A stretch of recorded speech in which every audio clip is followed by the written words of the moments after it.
Hello everybody and welcome to r/entitled people, where OP is accused of worshipping the devil for owning a snake. And now for our first story. Karen won't get out of the handicapped parking space and gets angry when she gets blocked in. Here I was thinking that I'd run out of entitled people stories that don't involve my mother, but I'm back with yet another one. This happened a few days ago. I'm recovering from abdominal surgery 12 days prior to when this happened. I was finally feeling up for shopping, and there were things I needed from the hardware store. I'm a 30-year-old disabled female in a wheelchair, incomplete quadriplegic, and I don't have a car, so I got a taxi there, one with a ramp on the back so I don't have to get out of my wheelchair.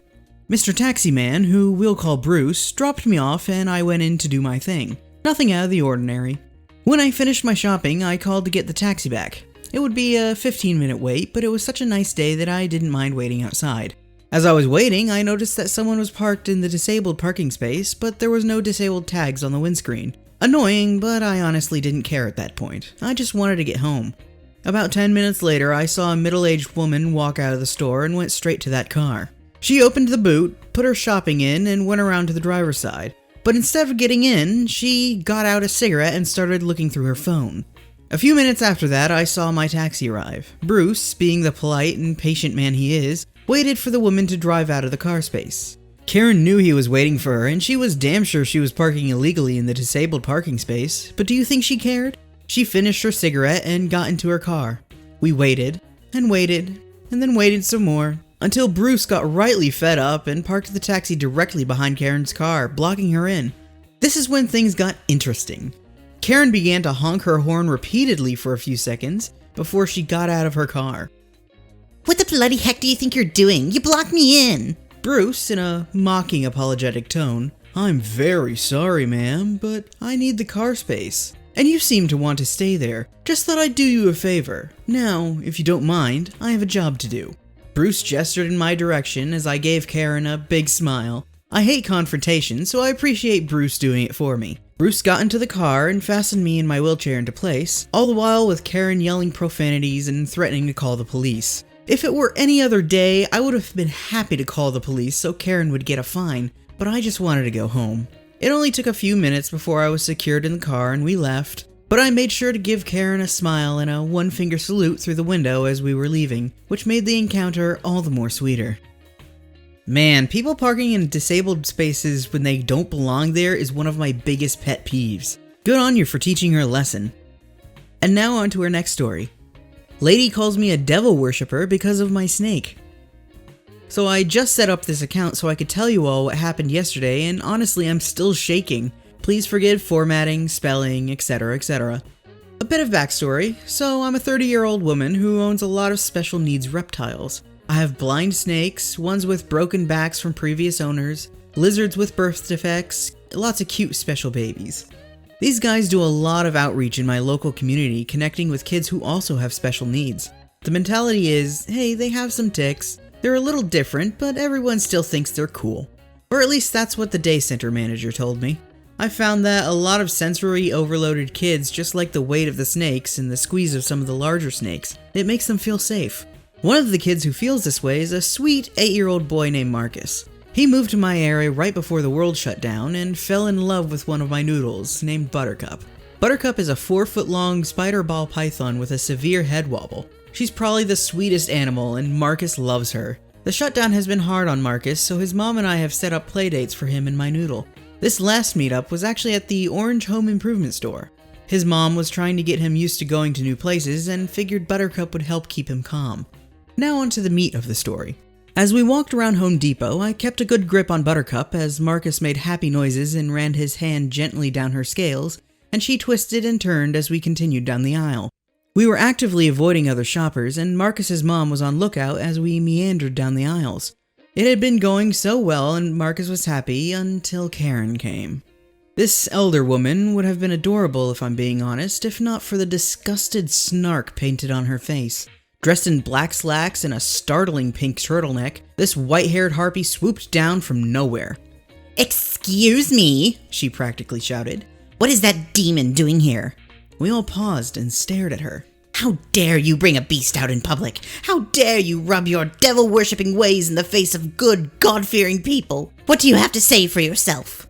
I, of course, being the gem of wit that I am, replied with a very confused, "I'm Christian, miss."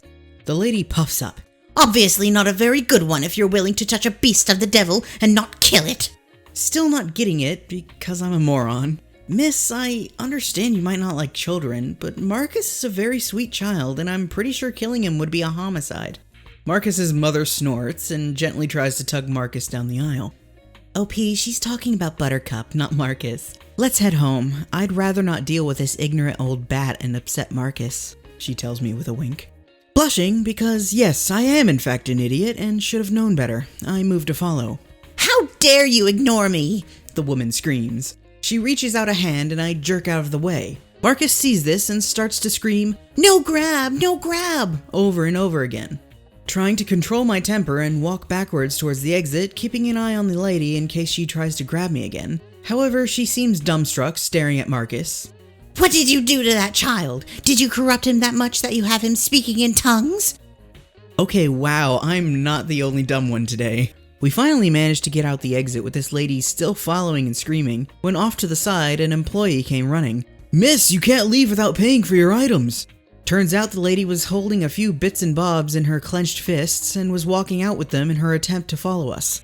As she turned to scream at the employee, we made a mad dash to our car. Marcus basically being carried by his mom. Wasn't the best ending, but with Marcus we didn't want to cause so much trouble he wouldn't want to come back.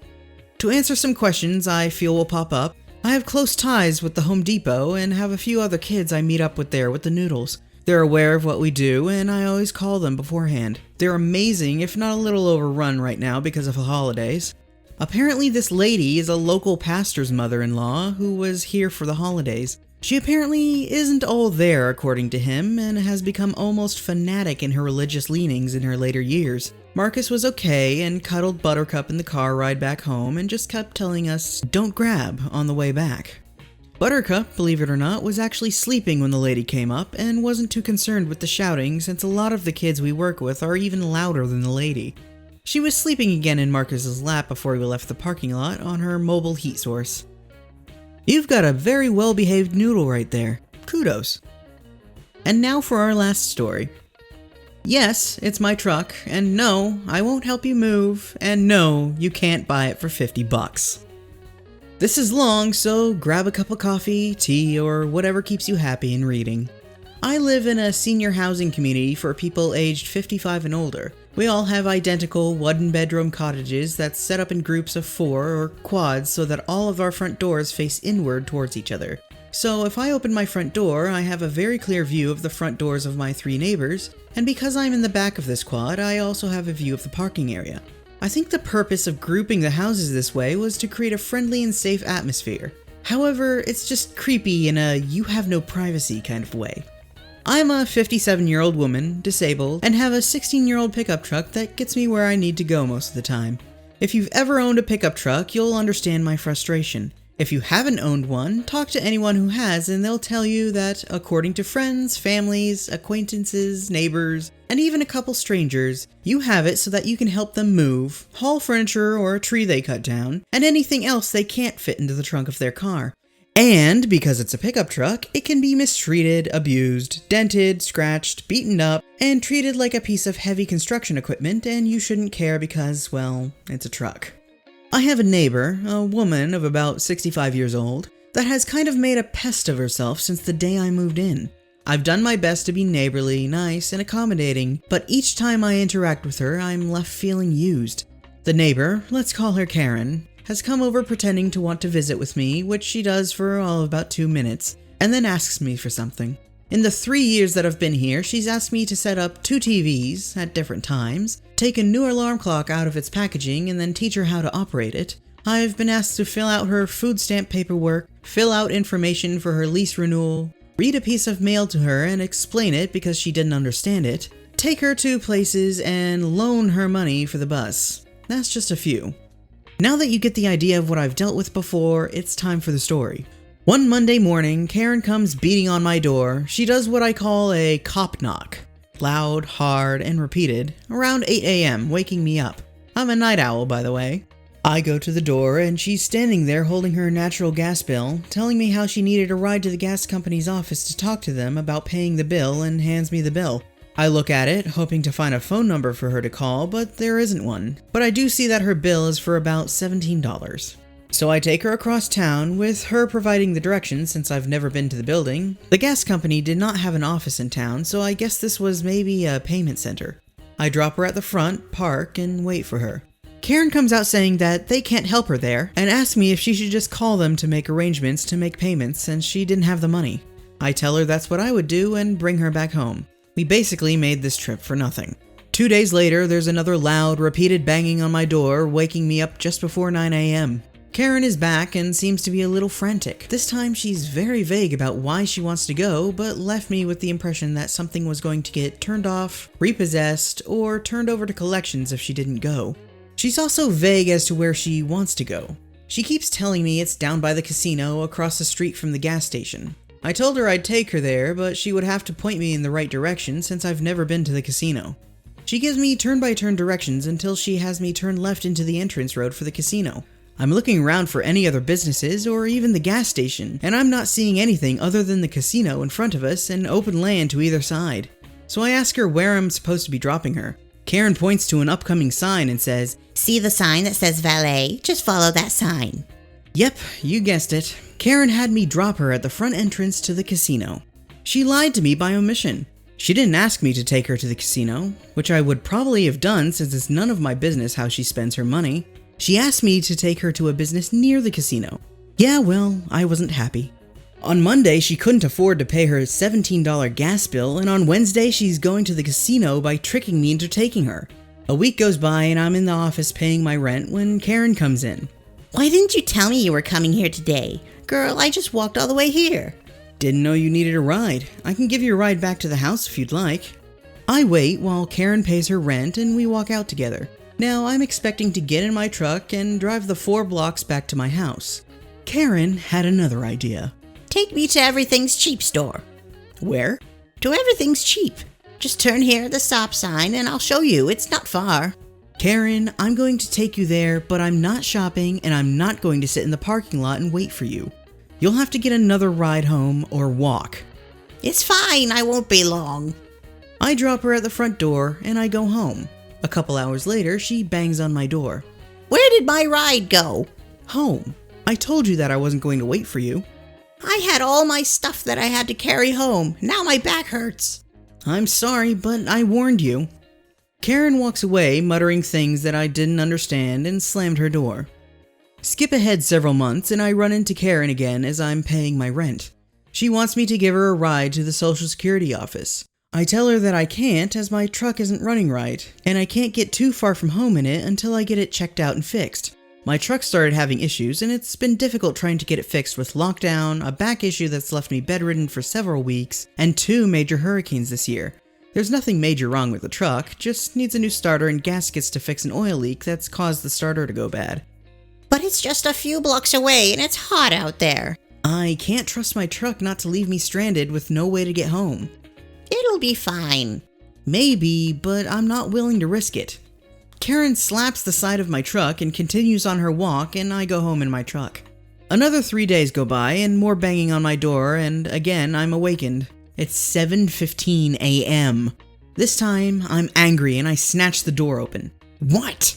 Karen is standing there with her purse and house keys in her hand, as if she knows I'll say yes.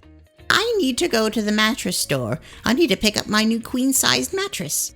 No, my truck still isn't running right. But I need your truck to haul the mattress home. No. It's not a heavy mattress. Oh, so who's gonna help you get it in and out of my truck and carry it into your house? The 2 of us can do it. Karen, I have degenerative disc disease. The discs in my spine are disintegrating. I can't lift or carry a mattress even with someone helping me. But I already bought it. How am I going to get it home? Call friends or family to help you. They don't have a truck and you do. Yes, I have a truck, but there's no sign anywhere on it that says Free Moving Company. I close the door on her and go back to bed. An hour later, more knocking, this time an older man. Excuse me, but is that your truck? He points at my truck in the parking lot. Yes. I have an upright piano I need to move and was wondering if I could use your truck. No. I glance over at the neighbor's house and I see her peeking through a crack in the door. I have a sneaking suspicion that she's put this guy up to this to see if I would help him. You can drive the truck, I just need to have a piano hauled to my storage unit. How are you going to get an upright piano into the bed of my truck? Well, I'll just roll it up a ramp and into the back. Do you know how much an upright piano weighs? One person can't push it up a ramp. If you use a ramp on my tailgate, you will break the tailgate and probably lose the piano in the process. My truck is large, but the rear end is not made for hauling a piano and will cause the front end to lift up off the ground, preventing my front-wheel drive truck from gaining traction and straining my 16-year-old engine. Well, could you call 4 or 5 of your male friends to help lift it into the back of the truck? No! I closed the door on this man too. He didn't come outright and say it, but I felt like he wanted to borrow my truck so he could go pick up the mattress for Karen. Yeah, I'm a little suspicious. The following morning, I ignore the knocking that occurs every half hour or so over a 3-hour period until she finally gives up.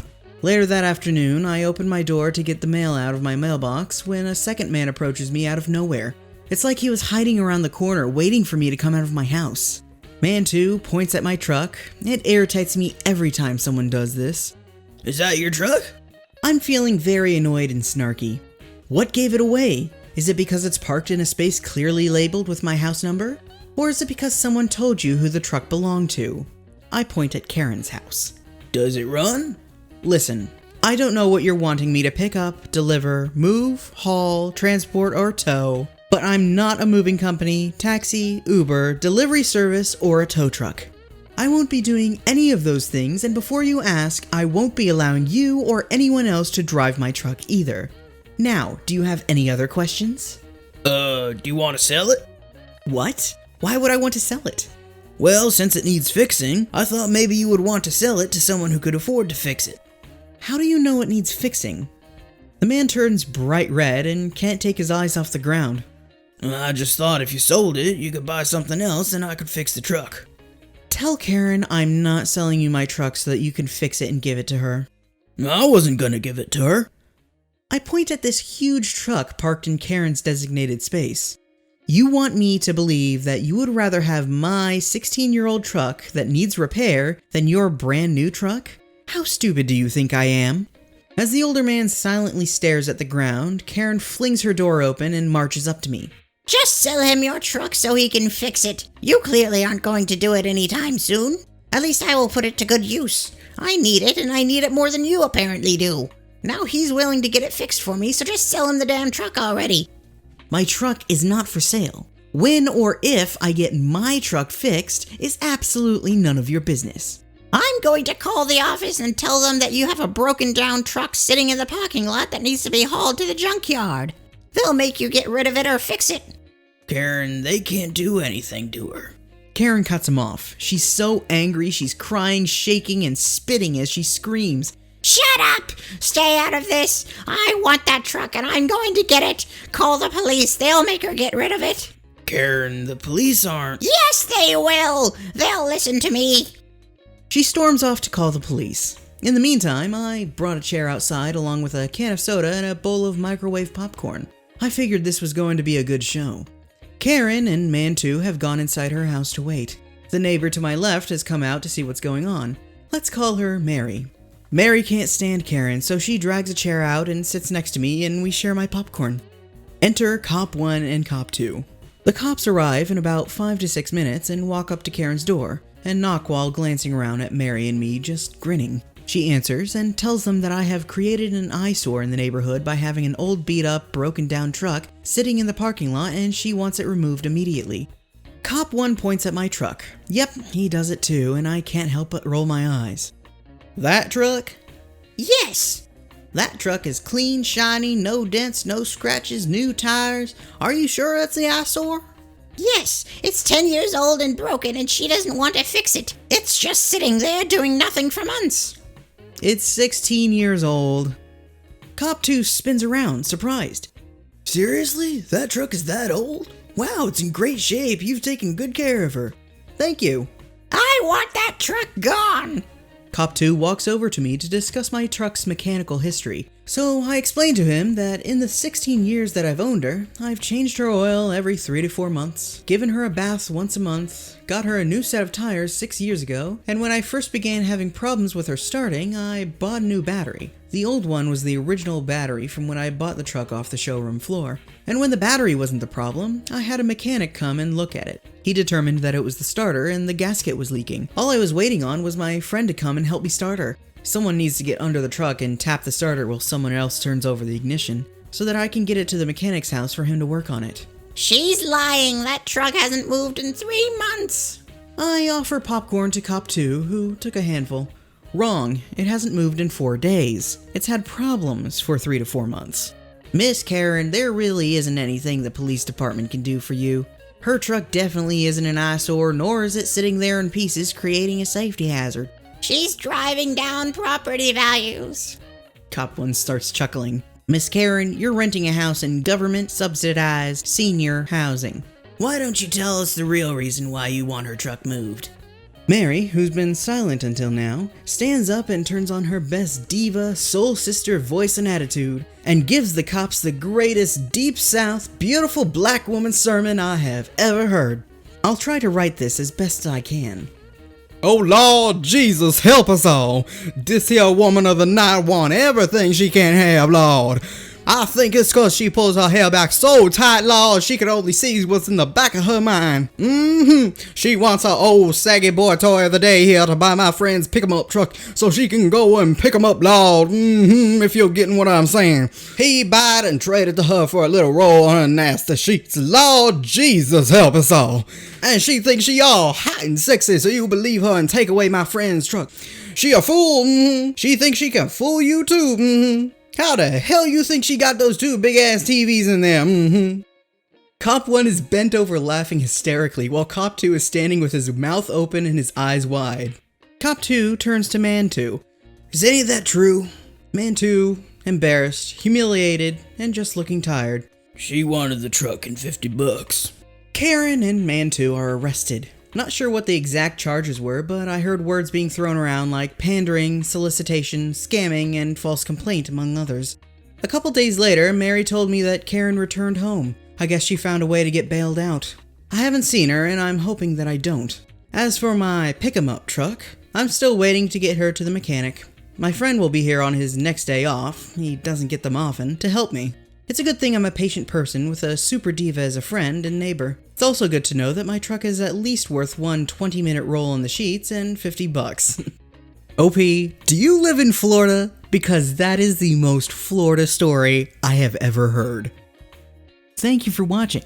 If you like this content, don't forget to subscribe and turn on notifications to receive more videos like this every day.